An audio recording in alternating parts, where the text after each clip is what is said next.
How does it feel to be happy?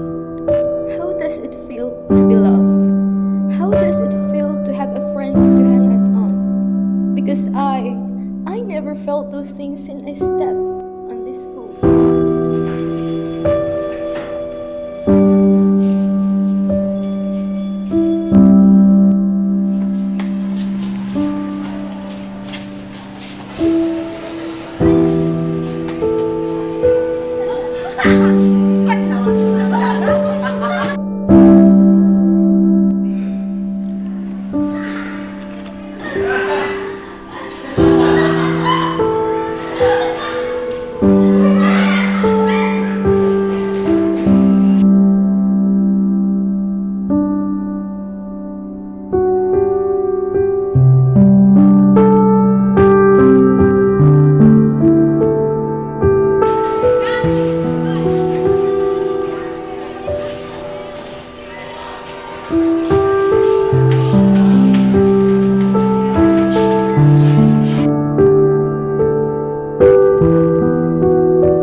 Yes, I won't deny the fact that in some instances of this cruel life, I plan to take my own life.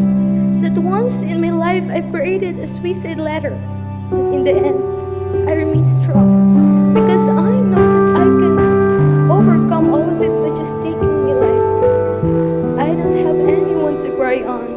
I don't have anyone to tell my rants, and I don't have anyone to share the story of mine. So here I am, knocking on your hearts to please take me out of this grief, save me from drowning, and make me indulge